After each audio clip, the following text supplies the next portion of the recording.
The board will now conduct a closed session to have discussions regarding pending litigation pursuant to KRS 61.810(1)(c). Public discussion of this matter and identification of the specific matter would disclose litigation strategy and have an adverse impact on the legal and financial interest of the district. I'd like to entertain a motion. Mr. Bass, seconded by Mr. Everett. All in favor? Ayes have it. Thank you.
The Board of Education met in executive session to have discussions regarding pending litigation pursuant to KRS 61.810(1)C.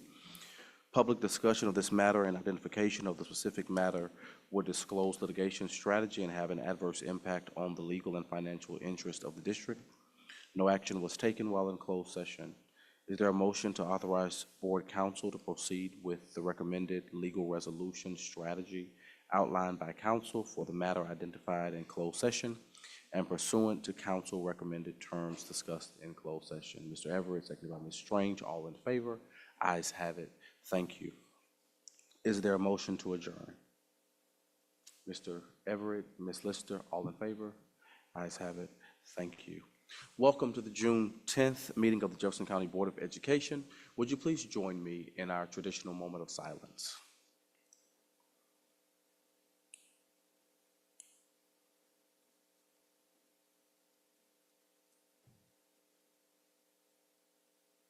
Thank you. Please rise for the Pledge of Allegiance. I pledge allegiance to the flag of the United States of America and to the republic for which it stands, one nation, under God, indivisible, with liberty and justice for all. Board Member Duncan will, where's Ms. Duncan?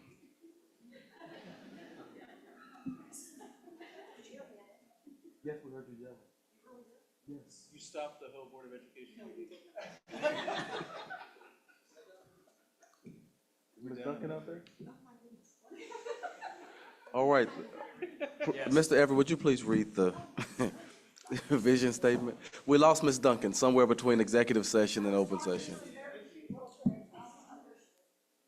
Ms. Duncan, it's your time to do your part. It's your time to shine.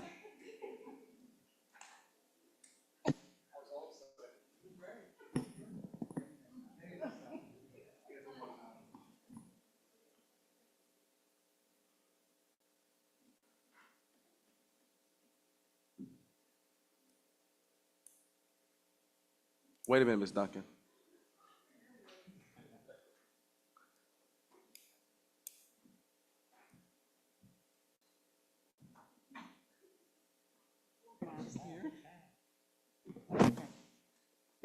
Ready. You ready? Our vision is for all Jefferson County Public School students to graduate prepared, empowered, and inspired to reach their full potential and to contribute as thoughtful, responsible citizens of our diverse, shared world. She didn't even need the paper to do it. She could have did it from the back of the auditorium. Thank you, Ms. Duncan. Chief Carolyn Callahan will present tonight's recognitions.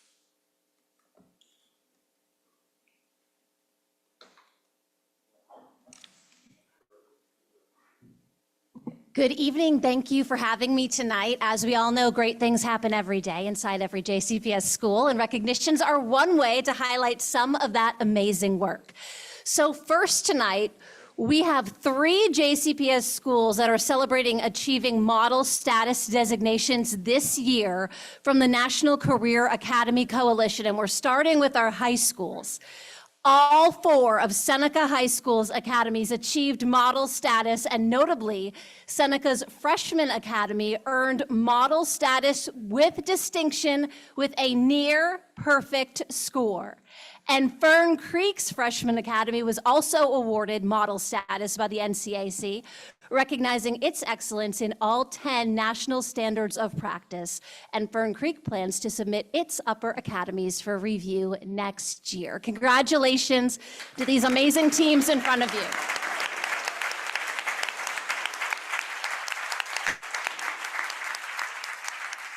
Great work, Seneca and Fern Creek. And we said 3 schools. We have the very exciting news that Camerer Middle School is the first middle school in the country, in the entire United States, to receive NCAC national accreditation for its career exploration programs.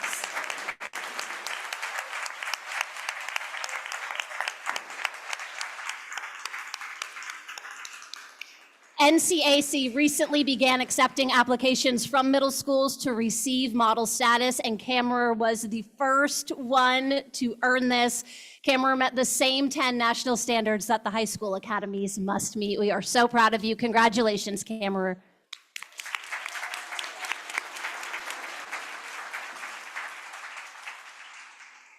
All right, next up tonight, 2 JCPS educators have been named Kentucky SHAPE State Teachers of the Year.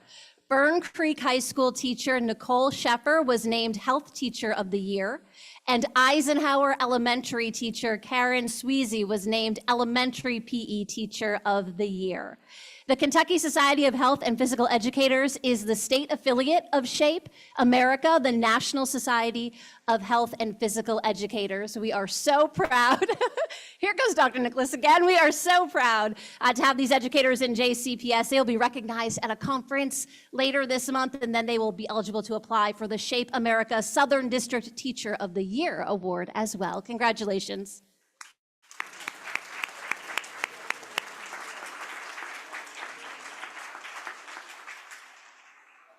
Next tonight, we have 2 students and 11 JCPS staff members who were awarded 2025 MSD Champions of Change Awards for the transformative impact they have made in the lives of students with moderate to severe disabilities. This recognition honors the recipients' unwavering commitment, innovation, and dedication to student growth, especially their ability to inspire change and foster meaningful connections. Congratulations to peer tutors, Julian Zimmerman from Cameron Middle School and Chase Tall from Ballard High School. MSD instructional assistants, Brandy Kane from the Phoenix School of Discovery, Bobby Rodriguez from Cochran Elementary School, Denise Johnson from Seneca High School, and MSD teachers Jennifer Myers from the Benet School, Kelly Gonzalez from Stewart Middle School, Charles Graziano from Wilder Elementary School, Claire Daniels from Wheeler Elementary, Leja Seda from Wilt Elementary, Rachel Stacy from Knight Middle, Whitney Vowles from Pleasure Ridge Park High School, and Sophia Norberg from Academy at Shawnee. Congratulations to these incredible educators.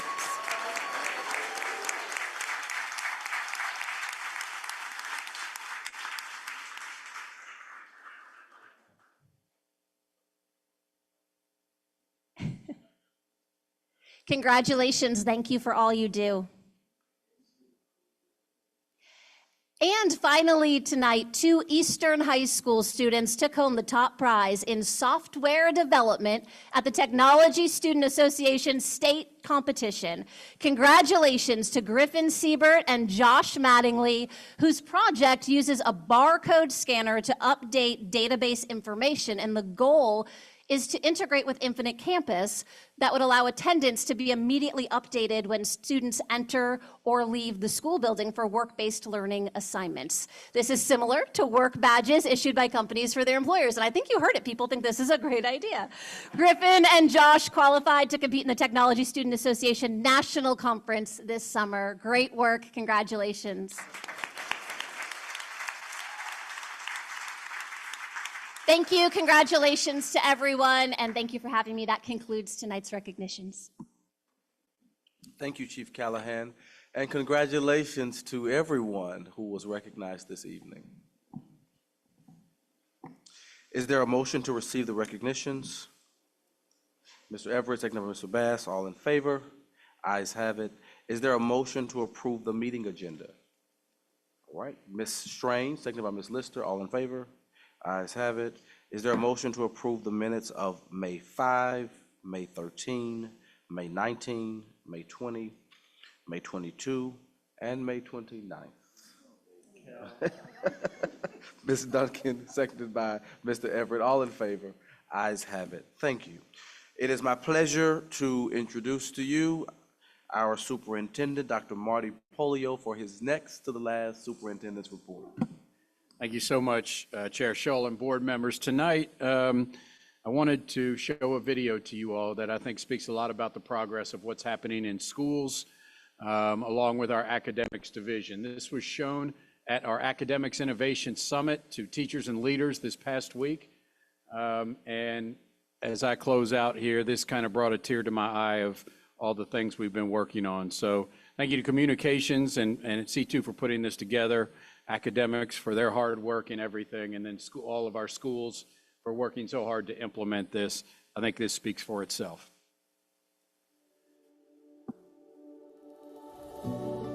Stopping by Woods on a Snowy Evening by Robert Frost. Whose woods these are? I think I know his house. Devin came in a little doubtful at the beginning of the year, and as soon as we passed out the materials for Module 1, he was looking through the book, and I could already kind of see him getting excited. Growing up, I always hated reading, and whenever I read this poem, as soon as I was done with the last word, I realized this was going to be my favorite poem for a good minute. We were talking about it, what do you think it means? And Dev raises his hand and he starts talking about this poem and how just so many different things were going off in his head and he had so many ideas.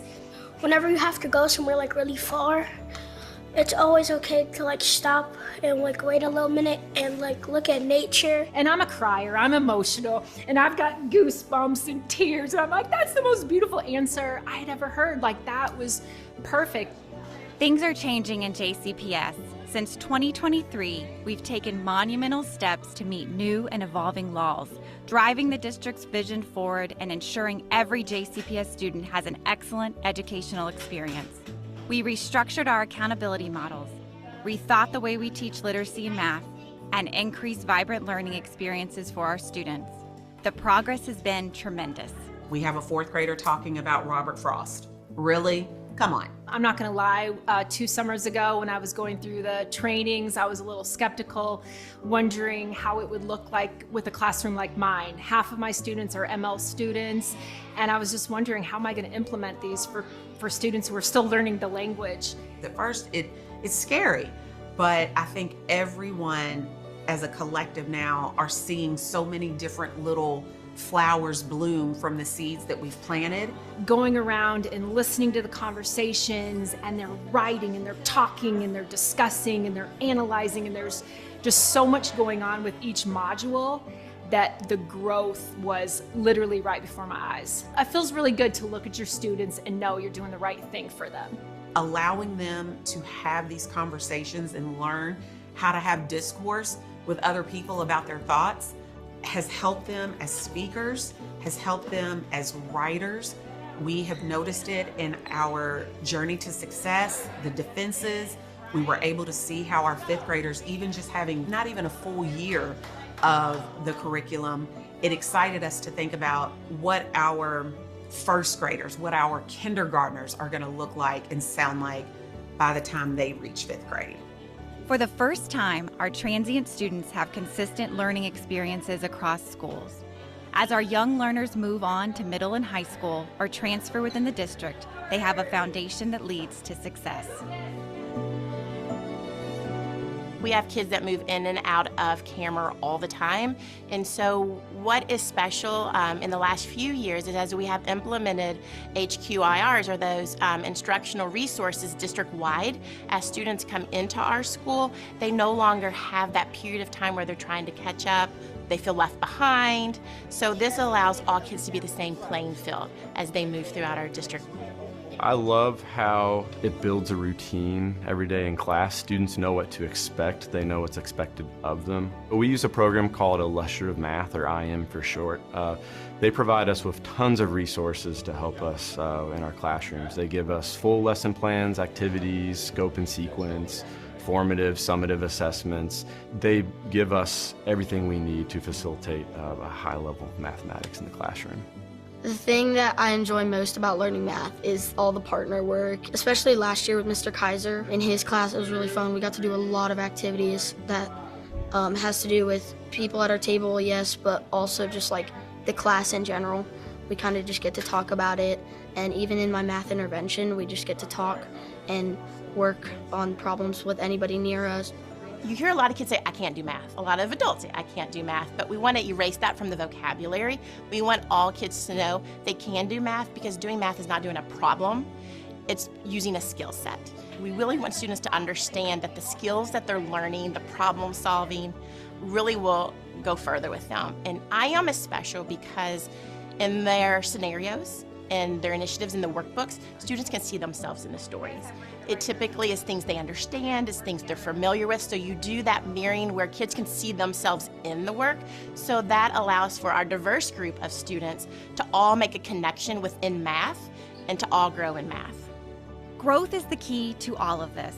High-quality instructional resources can't be implemented and perfected overnight. While JCPS is investing in our schools with district-wide resources, the critical work is done by our teachers in and out of the classroom every day. Change also requires us to rethink the mediums by which learning is done. Through Journey to Success, we provide a framework for learning that creates vibrant experiences for our students. More learners are reflecting on their education, receiving real-time feedback, showcasing their work, and articulating the impact it has on their future. During the Journey to Success, it was so great to be able to look back at everything because I see how I used to do things. I see the learning techniques they taught me, how to do everything, and it makes me really appreciative of all the effort into teaching me all these things.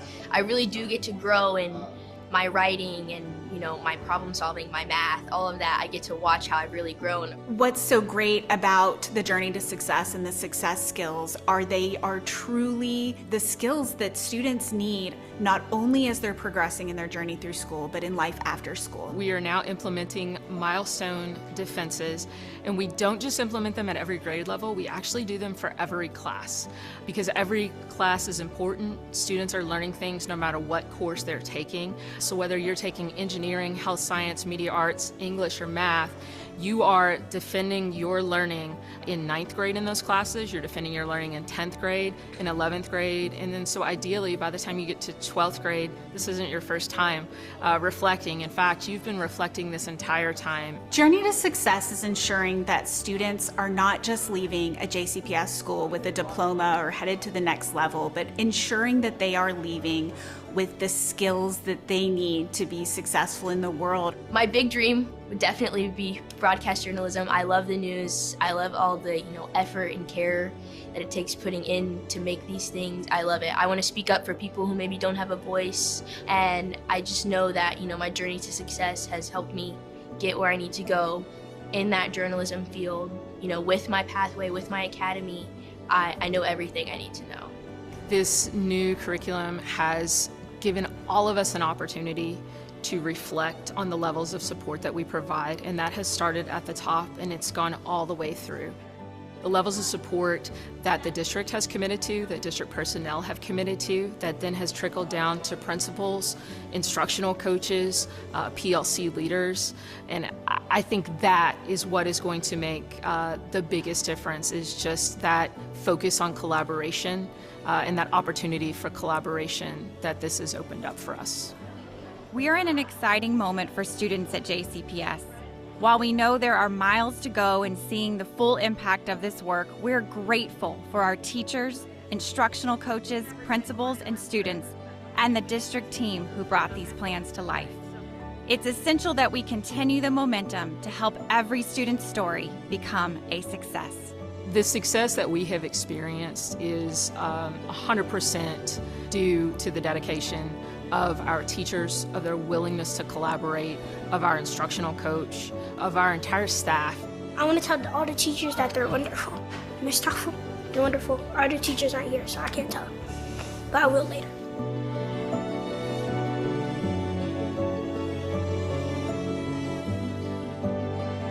That concludes the report. Thank you.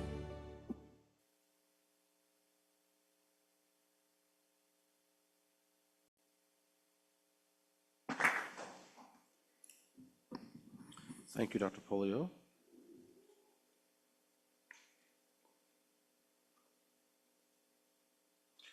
I'll kick it back to you for the discussion of start times for the 2026 and 27 school year.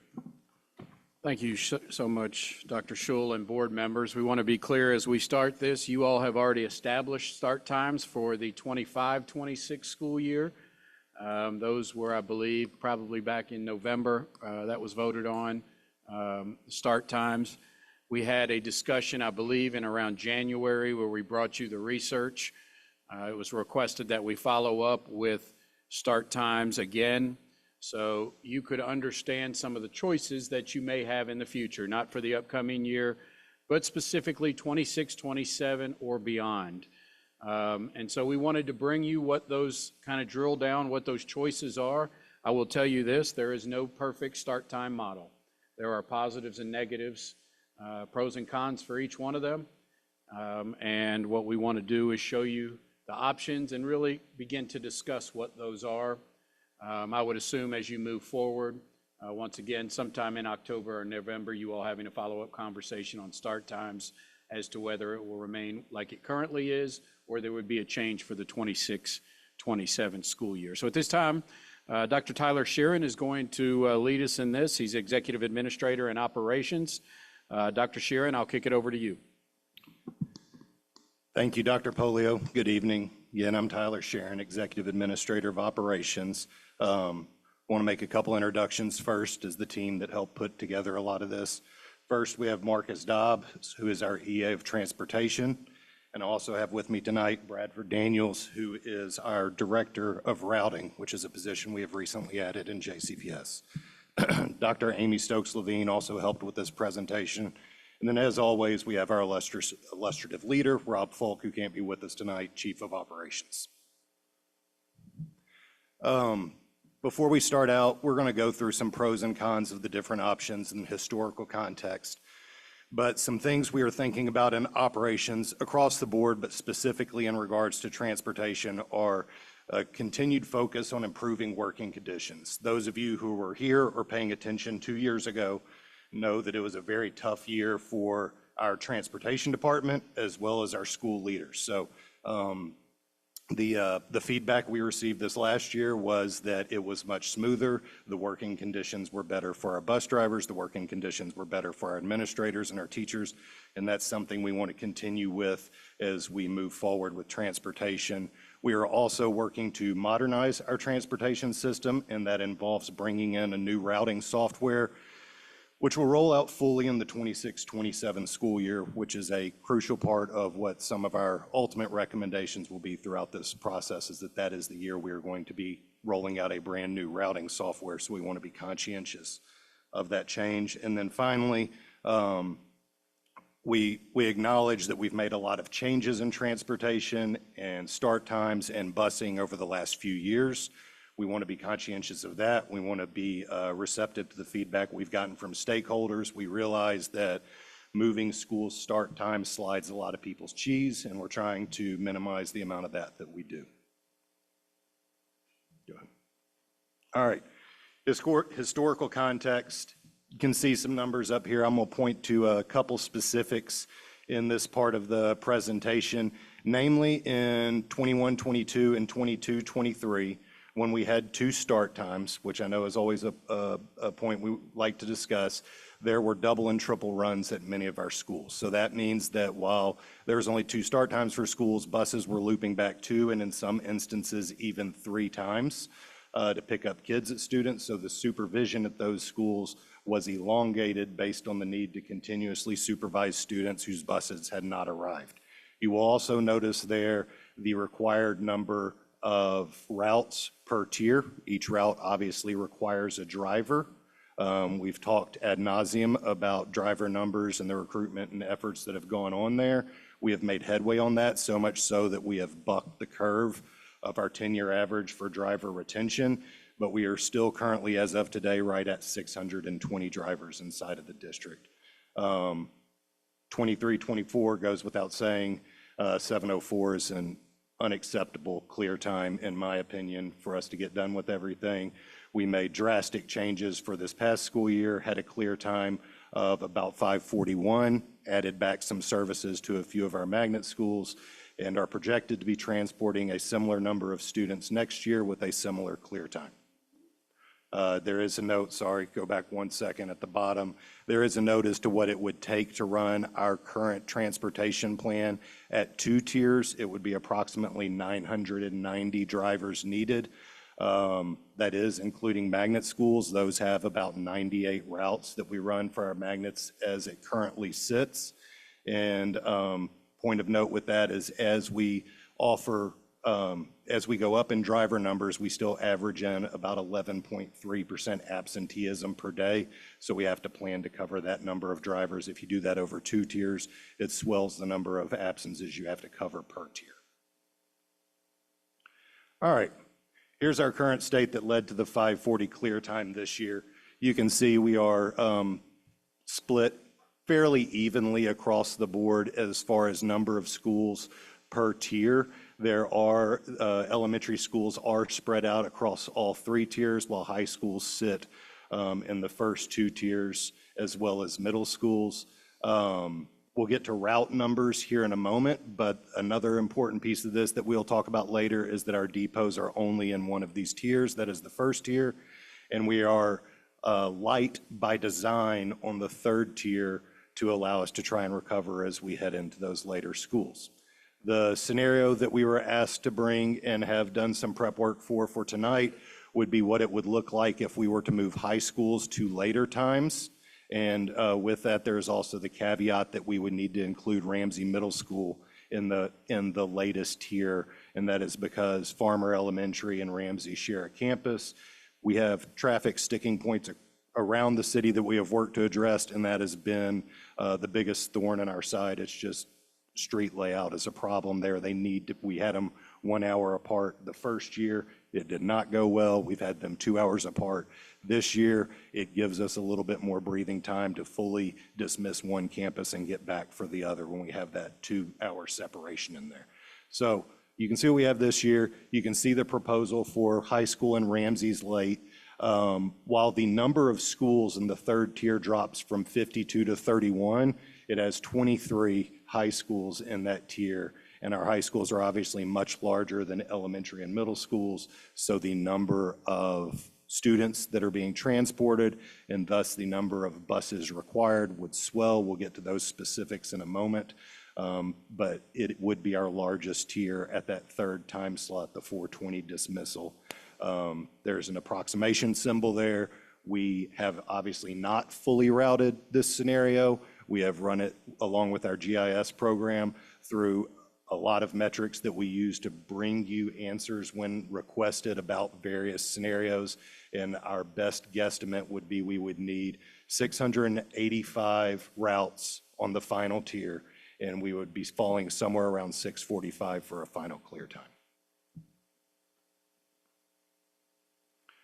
All right, here's some of the theory that we have used and ideology for achieving the 540 clear time for this year.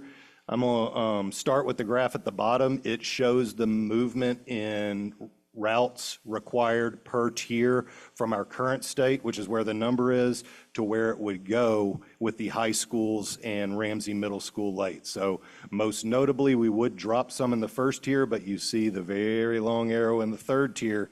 It would go from 557 routes in our 3rd tier to 685. By far the largest tier that we would have, and it's going to fall the closest to rush hour. It is also at the end of the day when we don't have a chance to make up and reduce that clear time by having people pick up additional routes or cover for buses that have issues in the earlier tiers. That is something we have done this year. As I said before, we've kept that 3rd tier number of routes as low as possible, and that allows us to make up time as we go throughout the day. Also, we have a substantial number of elementary schools in that 3rd tier, which is, although the number of schools are even, a smaller number of students than if we were to push all the high schools into the 3rd tier. So before I get to the pros and cons, these are our general recommendations and takeaway. And the first thing I would like to remind you of is that we will be bringing that routing software fully online for the 26-27 school year. This is what we did 2 years ago. Another thing we did 2 years ago was we amended start times at the same time we were bringing on a new routing process. That is a lot of variables to bring into the mix at one time. We would recommend getting the routing software online, allowing us to take it fully through the paces, make sure everything is going as we see with the systems we know. If we run the similar systems to what we have now, with the routing software, we understand where some of our pinch points are, And then if there was an appetite to look at start times, that would be for the 27, 28 or later school year. If we change start times, we would have to reroute the whole district again. That's typically an 18 to 24-month process, hence the time and the lead-up time we would need. And then there could be unintended consequences of traffic pinch points or other issues that we could encounter that, for example, the Ramsey Farmer situation, we know about that now. We did not know about that 2 years ago. We have been able to mitigate it as much as possible. We could encounter other issues like that if we start manipulating start times. Also of note, if we were going to run high schools in Ramsey at the third tier, it would push the number of drivers we need for that tier with 685 routes to approximately 760 drivers. All right, so if we take our two options and we break them down into pros and cons, option number one, retaining our current state and what we have done this past year, as I said, would allow us to bring on the new routing system with routes and a system that we know and are familiar with. We would have 2 years of using these current start times at that juncture, which gives us a lot of historical data to build off of. It also provides the consistency to the community that I talked about earlier in the presentation as parents figure out job situations, childcare, transportation, so on and so forth. The move of an hour is big. 2 hours is huge. We've seen an improvement in chronic absenteeism this year with the improved transportation. The option one, retaining our current state, also requires fewer drivers, and it gives us greater opportunity for secondary students to engage in athletics, gain work experience. I'd say that's the big one in all this, and also help with family responsibilities like sibling care. So while we try and push our students out into the workforce to get a meaningful experience, there's not a whole lot of employers that are going to engage them at 7:30 a.m., not nearly as many as there are at 3:30, 4:30 p.m. So that is a pro of this option. The cons, there's a body of educational research that says that later start times for high school students are associated with better adolescent sleep patterns.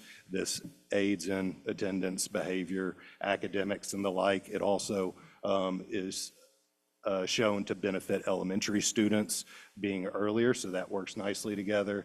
And then, though I think we had a better year this year, I would acknowledge that our third tier schools and administrators and supervision staff have been the ones that have been ground on the most over the last 2 years. With these start times and a shuffling of the deck there could provide them some relief.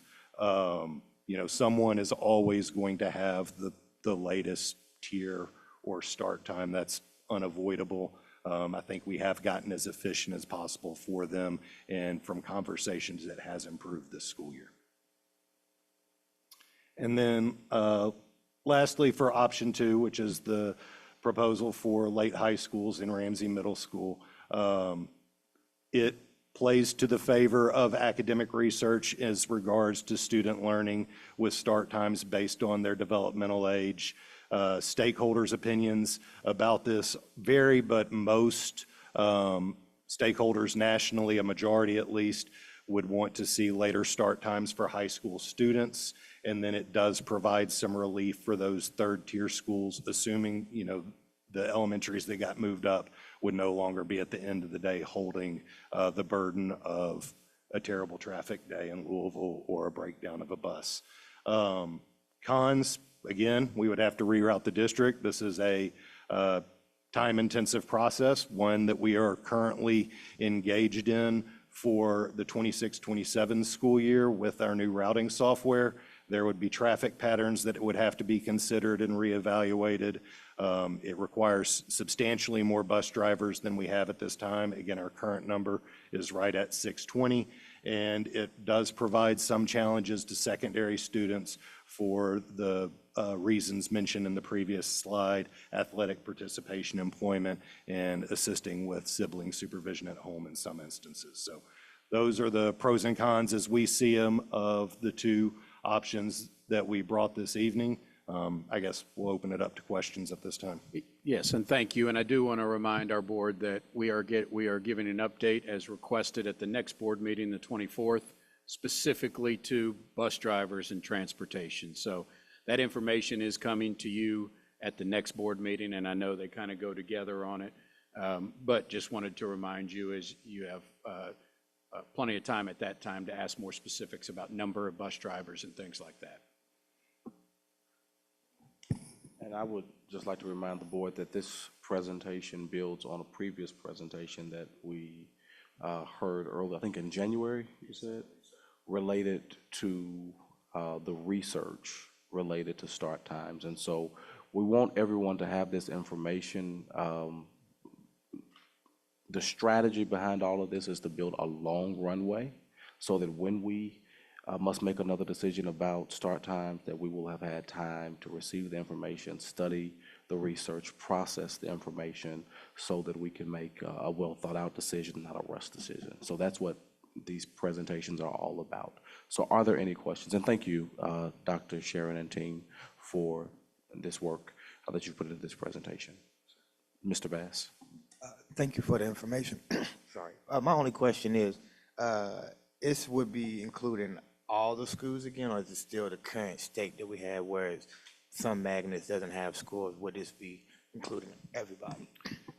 Good question. As we have it slated for both next school year and the 26-27 school year, we have it for the current schools that are receiving services. So that includes the magnet schools that we added back throughout the process this year. Thank you. No further questions. Ms. Duncan?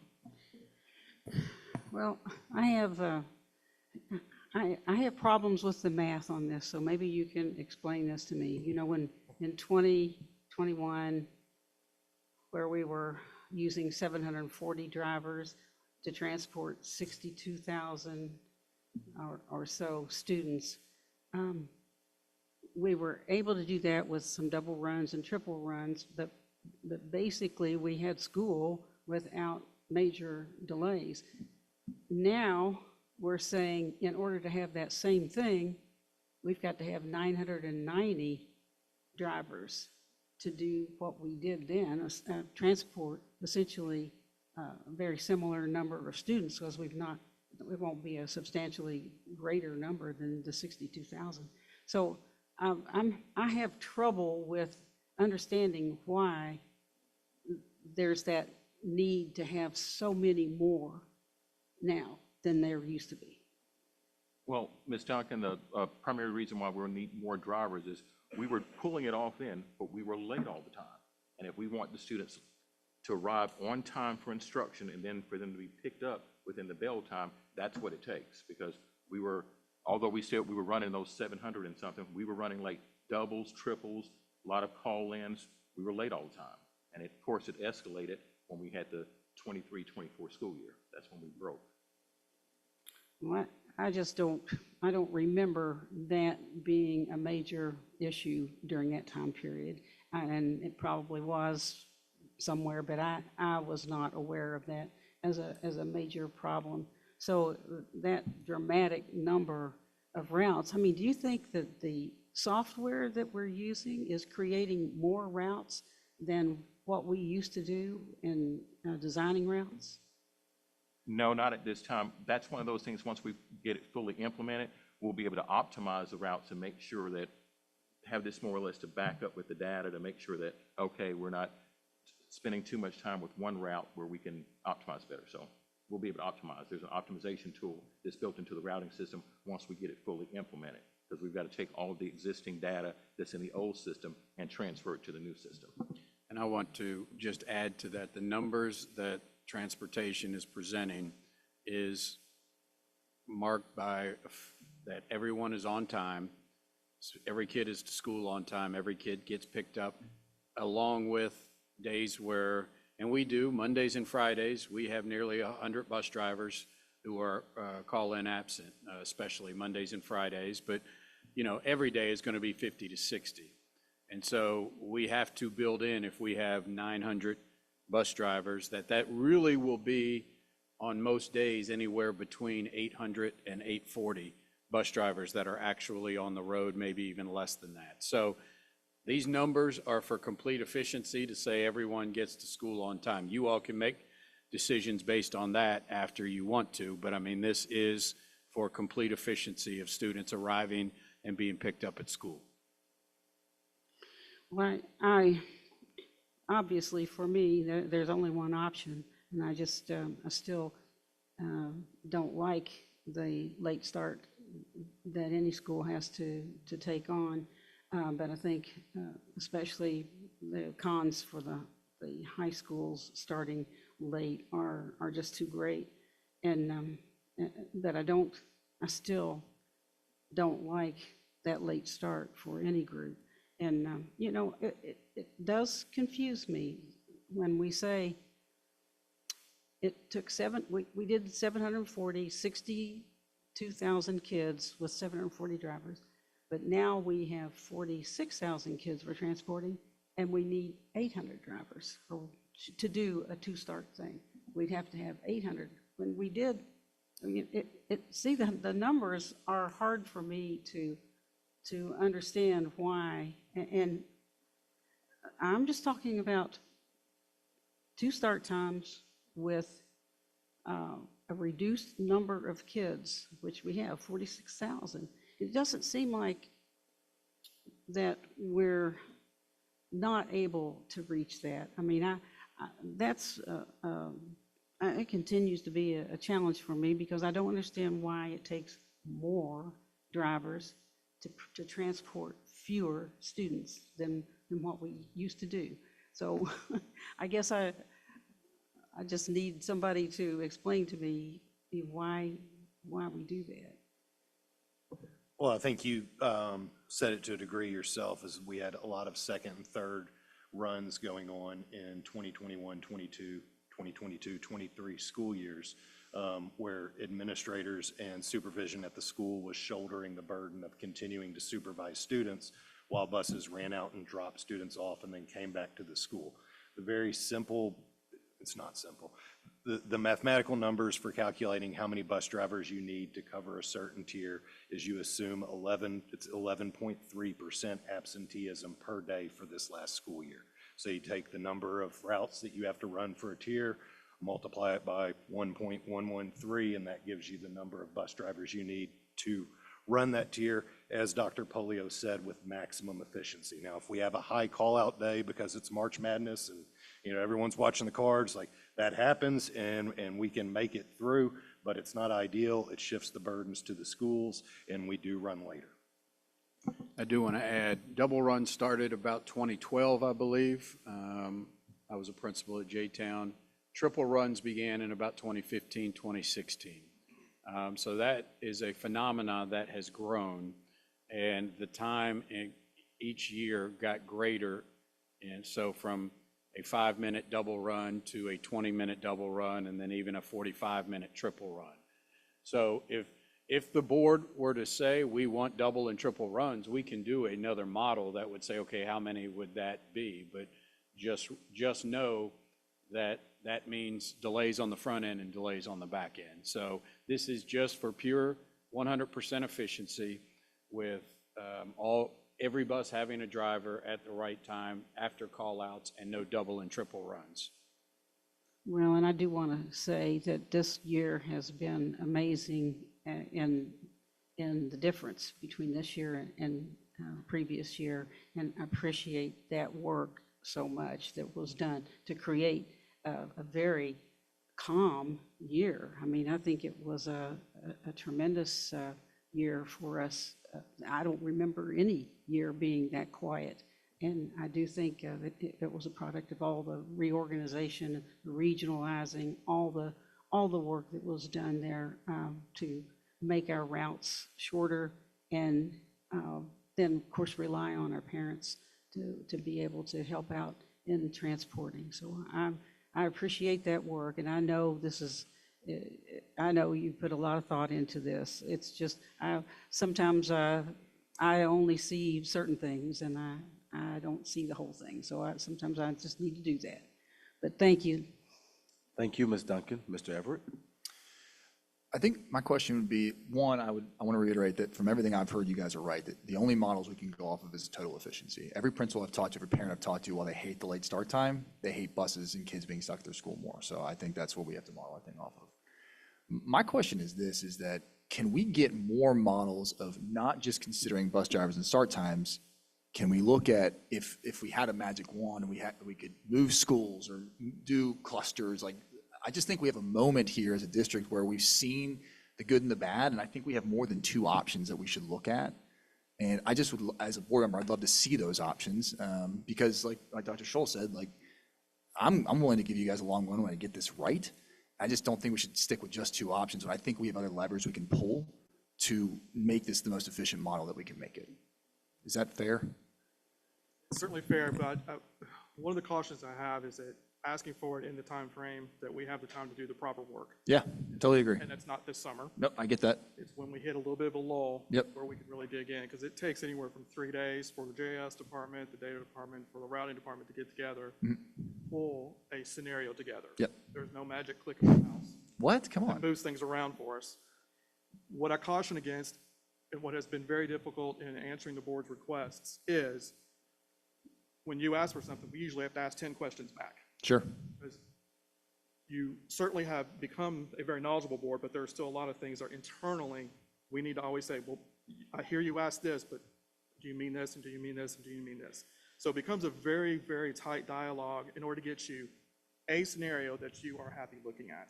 So it is a lengthy process. It's not so much that a text, hey, try this scenario out, and then we can give you an answer in 2 days. So I would want that to be a very formal engagement, if at all possible.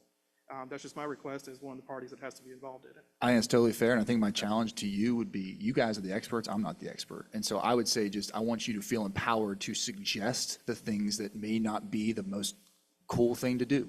It may not be something that we've ever done, but I think that you guys have more levers and you have more knowledge clearly than we do. And I would just love to know what ideas you have in your mind to say, hey, we did this internally, and if we were the board, this is what we would do if we're not just stuck with these two options, is my ask. And my only other question is the software we're going with. Now, I understand the caution. I do not want to do what we did 2 years ago, but I would hope this software is going to be better than the other one that we had. So I would think that the caution is not as bad. And is there any way to, have we already picked the vendor? It's being implemented currently. It is 100% controlled by JCPS. Okay. That one statement tells you everything you need to know. And can we run simulations with it this current school year? Like, No. okay, so there's nothing we can do with that thing until We need a next. full, that's why we need the 26-27 to be implementing the current solution. Sure. So that the 26-27 planning, we can work off the correct data. Okay. Right now, I'm working in a legacy system, which has served the district for many years, but it can't do the predictive models that you're wanting. That all is done manually. But the new one can. It's going to help. Cool. There's still a lot of manual input, but it will help tremendously. I know this isn't easy, but thank you guys. Ms. Lister? Thank you. And thank you for working on this. I know it's very complicated. And I think I'm just not understanding this on the historical context. The comment down there for 2 tiers next year. So we have to add 400 drivers to cover the increased routes. Why are there increased routes?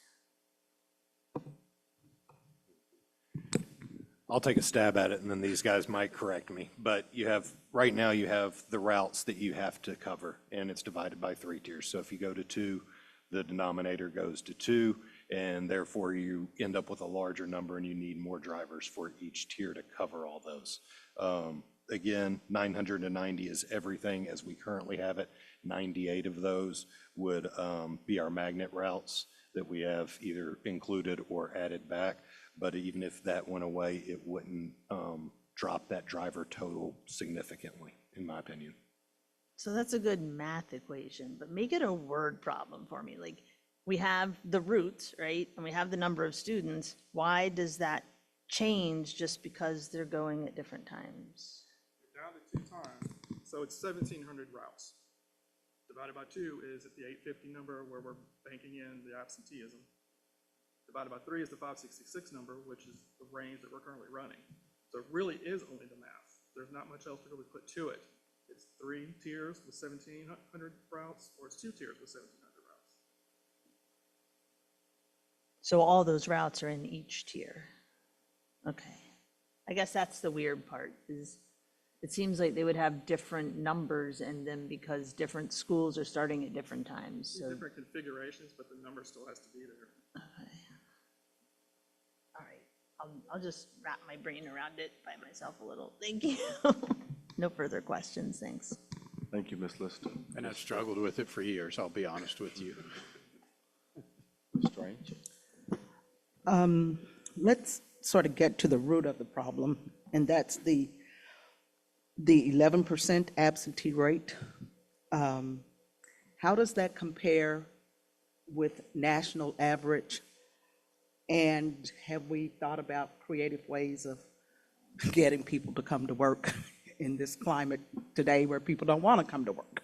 So I'll start and then I'll kick it to you also. For several years, we did if a bus driver comes 10 days in a row, they get a $6 increase per hour in those dollar figures. That did bring down the amount of absentees. It wasn't a significant number. And what we said was if we put it into the start of all of our pay for bus drivers, we'll get more bus drivers applying. So as a result of doing that last summer and moving up the start in pay to $29, we have had more applicants. At the same time, we've had a little bit higher absentee rate. So we have gone from about 540 bus drivers to about 620 now. So we have made improvements, but we are having a higher absentee rate. And not a huge number, but it is definitely a higher absentee rate, and especially on Mondays and Fridays. So that is a big thing. I don't think, and we could probably run the numbers, I don't think the absentee rate is that much more significant for bus drivers than other personnel. I will let you guys jump in from there. I don't have any national data at this time for driver attendance. Anecdotally, from our work with the Council of Greater City Schools, driver attendance is something that other districts are, attendance in general, that they're experiencing issues with. Dr. Polo is 100% correct. Like, we've always had a little bit of an attendance problem. It has bumped up a touch this year with the perfect attendance going away, but we also have recruited more drivers. I think the net is positive in that regard. Okay. And Tyler alluded to this, but the routing software that we will be using, will it have been tested clearly way before we use it? Right. How many scenarios, and will we put it through before we actually implement it? And just the possibilities of every snafu that could ever be possible. Will it have gone through all those beta tests? First thing we're doing is it's implementing summer school currently, and you probably have some people in the room who already witnessed that is running very well. So that's the first thing that we did, was put it on summer school. The second thing will be your special needs transportation for August will be in the software. About 2,100 students will be running through the software for August. The third thing will be ECH, was about another 700 or 800 students who will go through the software for ECH, for early childhood. So 3 independent little study models, and that helps us build all the implementation that we need in. We have a project team from Traverso, the Tyler company, that will then come in October as we start building the model out for the general education, which is the big lift that's coming down our pike, which is why we want the time to be consistent with that data and not make a scenario change on top of while we're implementing this 26-27 solution into the software. So it will be thoroughly tested, well vetted throughout the industry. Don't have any concerns about our software. Okay, so this will be 26, 27 school year. For the full gen ed. For full implementation. In 3 phases, and if we are moving great, we may in the spring be able to drop in a few schools or compounds gen ed as we go. We want that as a target, but we're not ready to commit to that. Okay. And do any of Candidly, this? I just wanted to say, if I could do over again 2023, we would have done it that way, which is to pick a specific number of pilot type, whether that's special education, early childhood. It's a little more difficult because we were in such a difficult spot with amount of late buses. and wanted to get that fixed. But that, I believe, is the right way to do that, so that you have some runway to get it successful. before Rollout you- period. Do any of the scenarios allow you all, allow us to add back to the transportation list the non-free and reduced magnet and traditional students? That's not something that we have folded into either of these at this time, but to kind of connect that with the question over here about what we can work on, like, before we know what levers we can pull and what we can do, we have to define what the goals and objectives are. So if that was a goal and objective, that would give us some guidance on what we're trying to do, but it's not in either of these that we've talked about in depth this evening. Well, thank you all for this, and Chair Scholl, I hope that we can give them the time needed so that those other children can get transportation back. That's all I have. Thank you, Ms. Strange. Mr. Craig? I think I have 4 points. The first is completely tangential to this topic, this conversation. For this year, August 2025, first day of school, is it going to be successful? Yes. That's all I wanted to hear. Instructional minutes, I just wanted to make this point, and Dr. Polio, you may want to elaborate on this, but in the conversation around the magnets and in the conversation around the research on start times and whether adolescents should start later and youth, our youngest learners should start earlier. We also had to deal with the lost instructional minutes that was happening throughout the 2023-2024 school year. There was one example that stood out to me when we had this conversation then. It was Westport Middle School. And I don't know if you remember, but there were students at that school who were not arriving until the third period every single day. And so by March and April of that school year, there were still students at Westport Middle School who had still never set foot in their first or second period classes throughout the entire course of that school year. And that had a significant impact on their education attainment throughout the course of that year. It happened throughout the district. Do we have anywhere in our data, maybe this is a question for Dina or elsewhere, where everybody on the Board of Education could have more information about what happened in that year or the years before, so that we could reorient ourselves to the problem that we were trying to solve then? Does that make sense?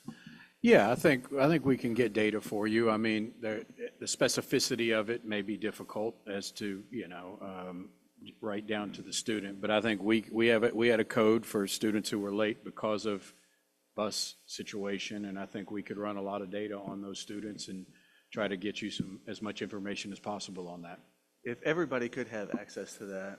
I remember having one, I don't know if it was an Excel spreadsheet or something close in time to that vote, or during those discussions we had, really beginning in I want to say October of 2023, but really in February, March, and April of 2024, which broke down the lost instruction minutes under the ODE system by school, and then perhaps that could be sorted by school board district so that we could see the totality of the crisis that we were trying to solve then.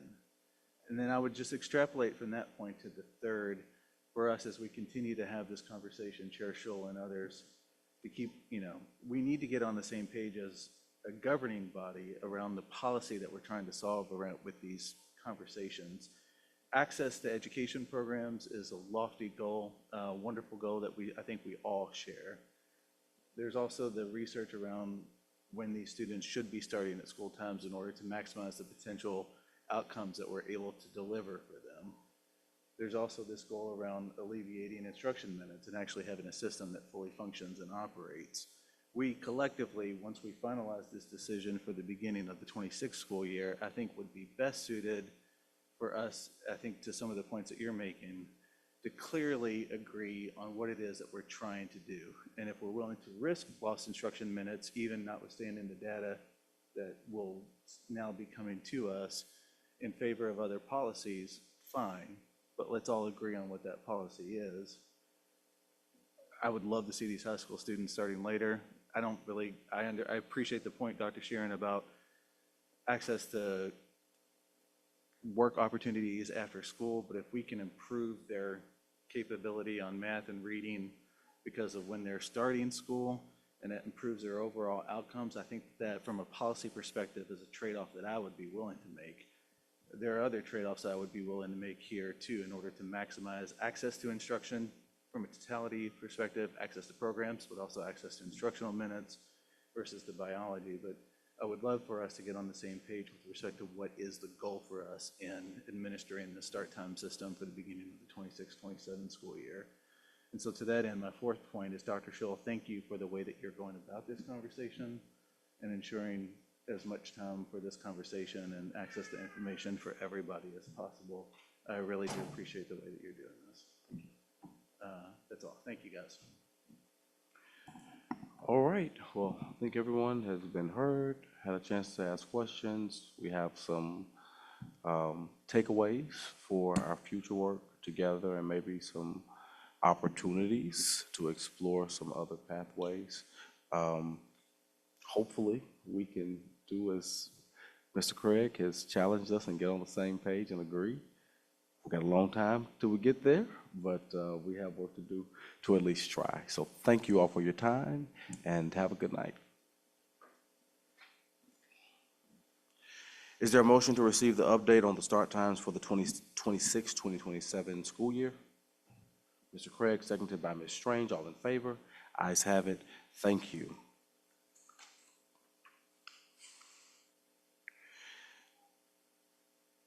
Is there a motion to approve the consent calendar minus U? Mr. Bass, seconded by Ms. Duncan. All in favor? All right, U has been pulled down. Ms. Duncan? Well, this concerns a number of policies, and I just want to make sure that we have the corrections in place. I know on page 15, we have our information reports coming from the Chief of Police to our Chief of Operations, and I think it still says Chief of Operations, and maybe that's what it's supposed to be, but I thought that it was not coming like that. I thought we were going to be able to change that to what we do, which is from the Chief of Police to Chief of Staff. But I know that's organized differently now, so Dr. Polio, do you want to leave it as reports going to Chief of Operations, or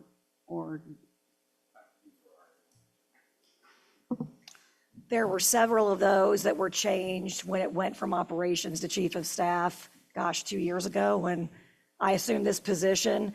That is just an oversight, and I'll let Jonathan know, and we'll correct it. Every other one in the 20 or 30 that we changed was changed. So thank you, good catch, and we'll make sure we correct it. That's just an error, and everything should be coming through the Chief of Staff. Okay, thank you. And let me go ahead and ask while you're sitting there. On the, I think it's page 37, it talks about search. Are we, or who can search a child's cell phone? And it specifically says that only police can conduct a search of the cell phone. Is our staff aware that only the police can be the ones to search cell phones? Because sometimes they do.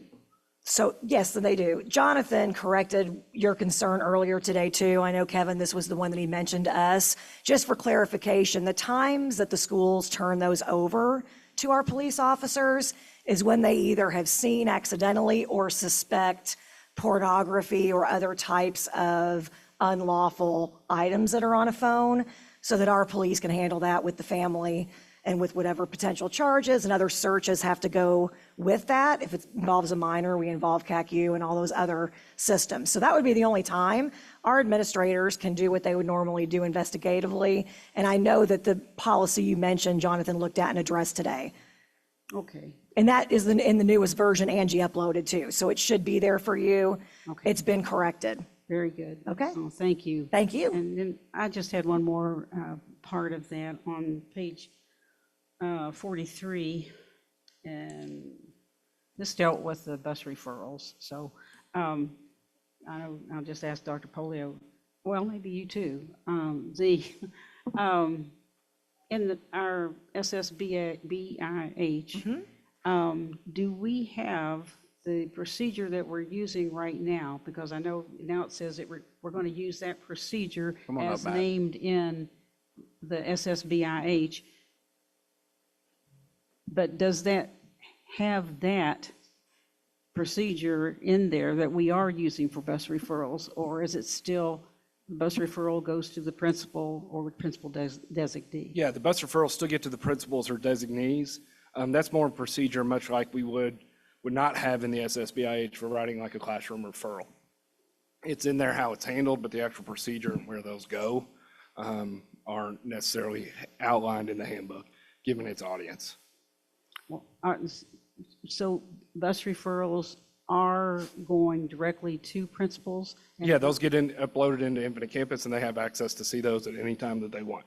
Okay, but we're not doing the coordinator taking care of the referral, like the bus driver turning the referral into the coordinator? No, they work with climate and culture staff to get those and make sure they're addressed. We did that to increase communication and ensure that there was a clear line of communication between what was happening on the bus and the school, and then making sure that bus drivers got follow-up from the school, and we were addressing those referrals in a timely manner. Okay, but now basically it's still, that goes to the principal? Mhm. Okay, all right, thank you. That's it. Lister? Thank you. I have a question about something on page 13. So let's see, the criteria for detaining a student, it all seems very specific. And then E just says a misdemeanor incident, which is a very, very broad category of things, has occurred for which the SRO has determined detention or arrest is necessary and appropriate. That seems like an awful lot of discretion. I'm going to let Chief come up and answer that for you. I will also let you know that's not a change. That was in our original policy. So, but I'll let him explain that. Did you hear the question, Chief Kessinger? Refer to a misdemeanor. What part of it were you asking about? It just seems like an awful lot of discretion. Everything else ties up, like there has to be an imminent threat of physical harm or things like that. But then the misdemeanor is just like, and if the cop feels like arresting him for a misdemeanor, then he can, right? I mean, is that No, what well, that it would says? depend on the context of the situation, what actually happened. We could do a citation arrest. We could do a juvenile petition. So really just kind of the context of what the situation was and what the misdemeanor was. But there aren't boundaries defined. It's just discretion.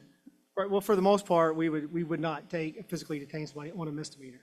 So there would have to be more to the story or something more significant or a more severe situation. Okay, thank you.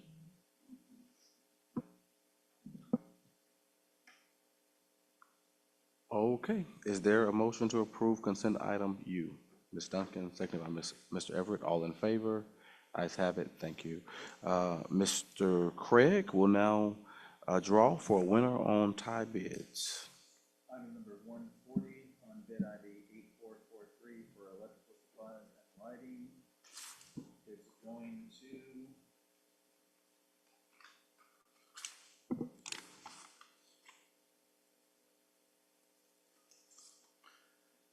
A&M Electric, bid ID 8443, item number 140, A&M Electric. Thank you. Thank you. Is there a motion to receive the planning calendar? Ms. Lister, seconded by Mr. Everett, all in favor? Ayes have it. I have a question, Lloyd. Yes, ma'am. Before we vote to accept that, I would like to add on the planning calendar that we have our update on safety from our police department and get some information from there. And I will send some specific questions that I have to them. But I think I'd like to have that on there on the calendar for a discussion. Okay. I know we just had an update from the security department. Do you have a time frame? I just want to know at the end of the year what our totals were in terms of officers that we have, in terms of So for the 24-25 school year? Right. Okay, all right. Chair Shull, we have the full reports that we normally send end of year that are just being edited. I will add to that any questions that you send me, Ms. Duncan. And so you guys will get the body of data for the year. Plus, I'll send it to you broken out in months. Some of them we break out by months. We do all of them cumulatively for you. And that'll kind of give you an idea, Board Member Lister, about some of those other things and what activity happened, because you'll have exactly every single one that did, and details about that. And if you add those questions, I'll combine all of that, and it might be able, Chair Shull, to avoid needing to do the other. Thank you. Is that acceptable to you, Ms. Duncan? Yes, that's fine. Okay, so we have a motion. It has been properly moved and seconded. All in favor? Ayes have it. Thank you. Are there any committee reports? Are there any board reports? Ms. Lister? Thank you. I just would like to take a moment to offer a correction or contextualization to comments that were in the recent Courier Journal article, that they were not what I meant to communicate, and I just want to be sure that's clear. The point I was attempting to make was that my focus is on student outcomes and that there are many factors that go into my decision-making. Teachers are absolutely, I want to be clear about this, teachers are absolutely an essential voice in all of the board's decisions. I apologize that my comments were misconstrued, and I assure you that that article does not accurately represent my thoughts and feelings toward JCTA or toward our most valuable resource, our teachers. I additionally really strongly want to clarify that I in no way meant to question the integrity of Maddie Shepard. I have great respect for her, and that is not what I intended in any way. Teachers are absolutely an essential part of getting the best outcomes for students, which is my focus, and I do care about their value and their input. I just wanted to have all that clarified, so thank you for giving me the opportunity. Yes, ma'am. Thank you. There are persons requesting to address the board. Chief Callahan, would you please play the message now?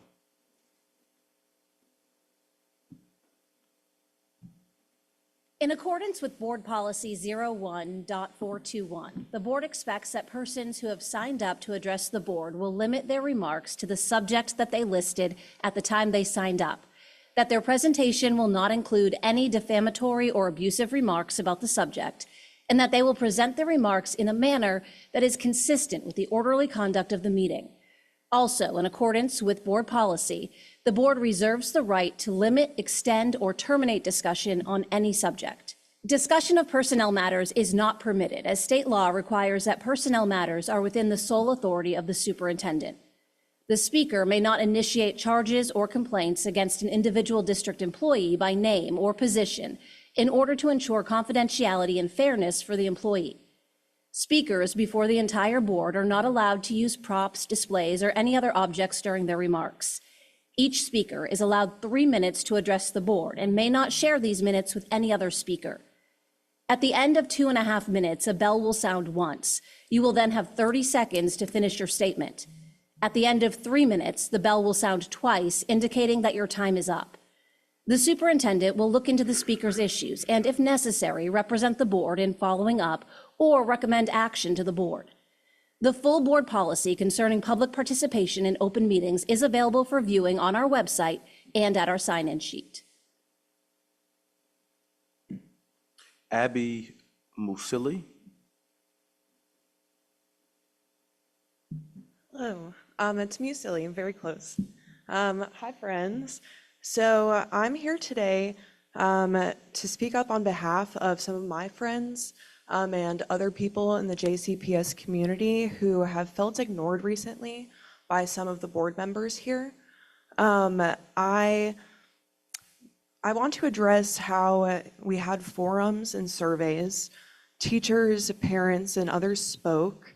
They didn't feel listened to. I don't want to go and rerun all of the points that y'all already know about.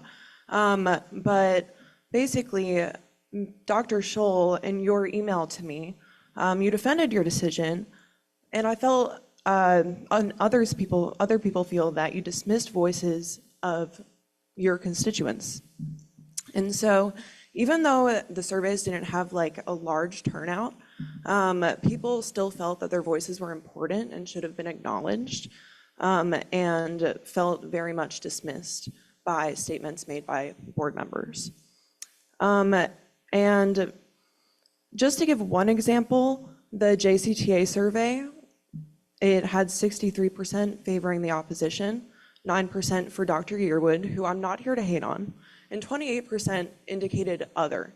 And so that's like very indicative to me of how the feelings were of a lot of people I've been talking with. And like I said, it's less about the choice and more about the response. And so really, now teachers are left asking people, what do y'all value? They have a lot of questions like, when buses are not showing up, if that's a problem, working parents can't get their kids to class, will you finally fix the transportation system? When immigrant families are afraid of ICE, will this administration protect them? When trans students are under attack, will Dr. Yearwood stand with them or look the other way? And importantly, when teachers demand respect and they give you their opinions, will the board listen in the future? And so I want to thank board members Duncan and Everett for voting no, and for communicating with me openly. Everyone else, I'm sad that you didn't want to respond and engage with it. The teachers don't fill out surveys just to check a box.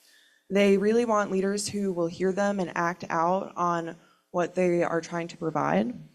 And parents don't want vague promises either. They want proof that their children comes first. And so I am aware that y'all work a thankless job. I'm sorry that I'm here to like be kind of negative. But right now our community really does need better than this. We need really strong leadership. And I just, want y'all to know that we are watching as a community and want y'all to thrive. Thank you.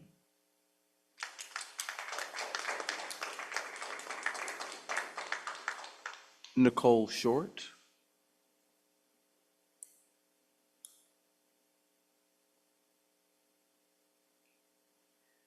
Good evening, everyone. My name is Nicole Fleetwood Short, and I'm the mother of a special needs child here at JCPS. I'm also one of a growing group of parents across this district who are deeply concerned and increasingly alarmed with what we're experiencing. Admissions and release committees are regularly denying children accommodations they qualify for and are legally entitled to, especially schedule accommodations for medically prescribed ABA therapy, accommodations which cost JCPS nothing, but without them, the cost to our children is devastating and lifelong. Some may never learn to use the bathroom independently, communicate their needs, or perform basic daily living skills. These are not luxuries. These are survival skills. As someone with a degree in behavioral psychology, I understand exactly what ABA is and what it is not, and I can say definitively, JCPS does not provide ABA therapy in any meaningful or comprehensive way, and no one can legally or ethically claim otherwise. Yet when families request to schedule accommodations so their children can access this therapy during school hours, which is the only time it's available, many are being denied.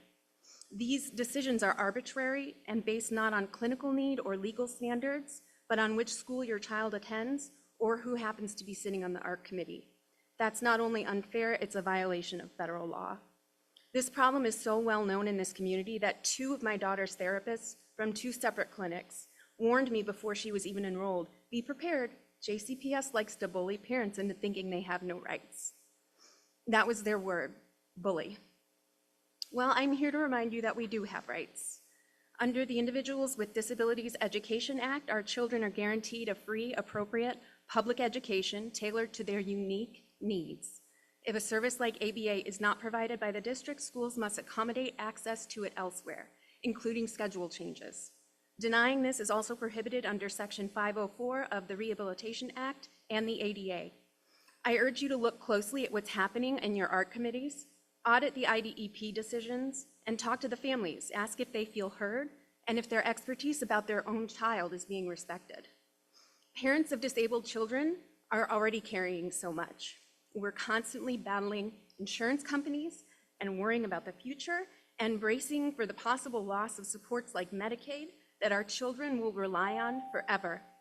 If those disappear, the ABA therapy they receive now will be even more critical. We don't have time for indifference, delays, or red tape. Our children, God willing, are growing, and the window to help them build independence is rapidly closing. Please do something about this now because our children are being harmed.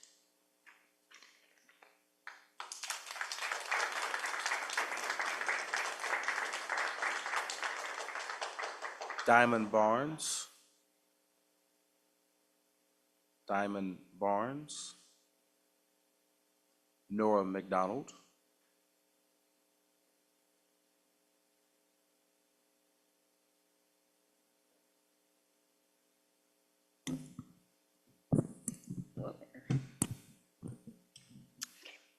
Hello everyone, my name is Nora and I just finished my sophomore year at Grace James Academy. I'm a part of the school's inaugural class and have spent every year since 6th grade as a Grace James Gym. I've been lucky enough to see Dr. Polio's hard work and efforts be put into a reality. My school is one of the best things that has ever happened to me. When the idea of a STEAM Academy for girls was being thrown around, the phrase "to improve sense of belonging and social and emotional well-being of girls and girls of color in JCPS" came along with it. Grace James has done just that. Through my school, I have been given so many opportunities. I get to take dual credit classes, do cool hands-on projects for my STEAM pathway, and experience what it's like to have teachers who put their everything into helping me grow academically. However, more than that, I've gained an even bigger family. I already have a large one. No matter what class I'm in, I have never had to doubt if I belong. I never have to question if I have a community that will encourage, uplift, accept, and support me.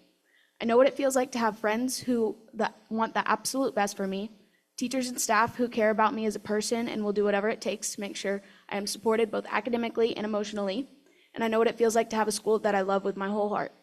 In today's world, not a lot of kids can say that. This past year, I was diagnosed with degenerative disc disease, where the discs in my spine are deteriorating. In the beginning of the school year, one of my discs herniated and was causing me excruciating pain. During this time, my teachers always made sure that I knew that they wanted me to be okay, firstly, but were always happy to teach me whenever I was up to it. My teammates FaceTimed me so I could watch our quick recall matches since I couldn't participate. I often received emails from my teachers and classmates checking in on me. When I finally had surgery, I had been out of school for 3 months.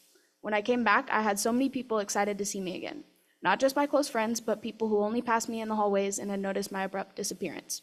I was flooded with people offering to help carry my backpack, help me through the halls as I was still struggling to walk, and classmates offering to help teach me what I had missed. My English teacher handed me a stack of cards and gifts from people across my entire grade, people who I talked to every day at school and people who I rarely talked to at all. If that doesn't show you the incredible community at Grace James, I don't know what does. I am forever grateful to Dr. Polio for bringing my school to life and doing everything he can to make sure we have the resources and opportunities we need. I wouldn't be who I am today if it weren't for my school and the people in it. So thank you from the bottom of my heart, Dr. Polio, for seeing a need for a school to give girls and girls of color a place where they are truly supported and valued, and then acting on that need. I owe who I am to those efforts. I wish you the absolute best in the future, and to Dr. Yearwood, I cannot wait to see what you do as our superintendent, and we are all cheering you on at Grace James. Not to scare you, but you have big shoes to fill. I'm looking forward to my junior year as a Grace James Gym and cannot wait for our permanent building and our continued growth in JCPS. Thank you.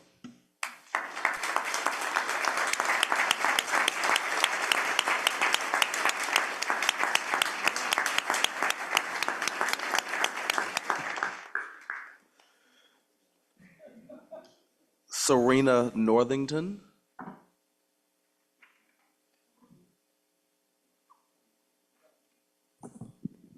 Good evening, members of the board, Dr. Polio, Dr. Yearwood, and all guests. My name is Serena Northington, and I'm a proud student at Grace James High School. I want to begin by sincerely thanking Dr. Polio for his support and belief in our school. Under his leadership, Grace James has grown into a place where students like me can thrive, not just academically, but as leaders and members of our community. Because of the opportunities Grace James provides, I have grown in confidence and responsibility. I've learned what it means to step up and make a difference, both in school and beyond. As we look ahead to new leadership with Dr. Yearwood, I ask the board and our future superintendent to continue to invest in Grace James and never lose sight of our mission. Our school is a beacon for so many students who want to succeed and give back. Thank you for believing in us and for helping Grace James remain a place where every student can rise and lead.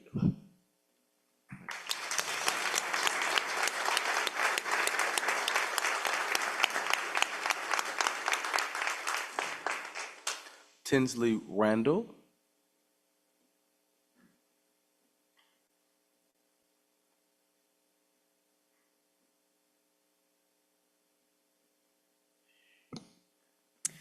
Good evening, Dr. Polio, members of the board, and JCPS leadership. My name is Tinsley Randall, and I'm a proud student athlete at Grace James Academy.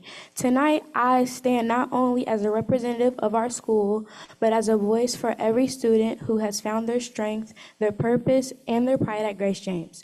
First, I want to thank Dr. Polio and Dr. John Marshall. Your belief in Grace James and your support during your time as superintendent made our school possible. Because of your leadership, students like me have access to an environment that empowers us to lead, to compete, and to grow as students, athletes, and young women of purpose. Grace James is more than just a school, it's a movement. A community of young women of color who are rewriting what excellence looks like. And we're doing it with heart, hustle, and resilience, even without the facilities many schools rely on. We don't have a gym, we don't have fields, we don't have a track, and we have to rent spaces, borrow them when they're available. And I often wait behind other schools before we can even begin practice. We don't have a feeder high school, so we rely on middle and high schools with more established programs to make space for us. And despite all of that, we're not just showing up, we're winning. Grace James has won 3 middle school basketball championships, a cross-country championship, 4-step competitions, 2 national cheerleading championships, and we are currently ranked #1 in the state for both the 4x1 and 4x2 relay. We also have the #1 ranked high jumper in the state, and we've done it all without a track to train on. Right now, Grace James fields 17 sports teams, and we compete at the varsity level in 7 high school sports. We are providing every day that our girls are not just capable, they are elite. All we need is an opportunity to continue. Dr. Polio, your belief in us has created something powerful, and as you prepare to move on, we ask this board and our next superintendent, Dr. Yearwood, to protect that vision, to let Grace James continue to rise. We're not asking for favors, we're asking for the chance to compete, to grow, and to thrive on equal ground. Thank you for believing in us, and thank you for giving us the chance to show what we are made of. Thank you.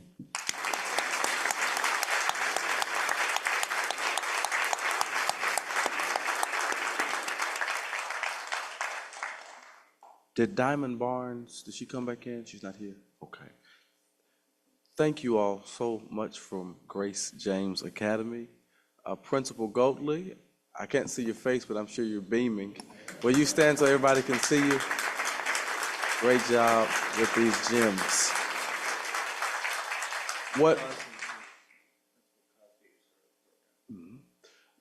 Would everybody for Grace James please stand?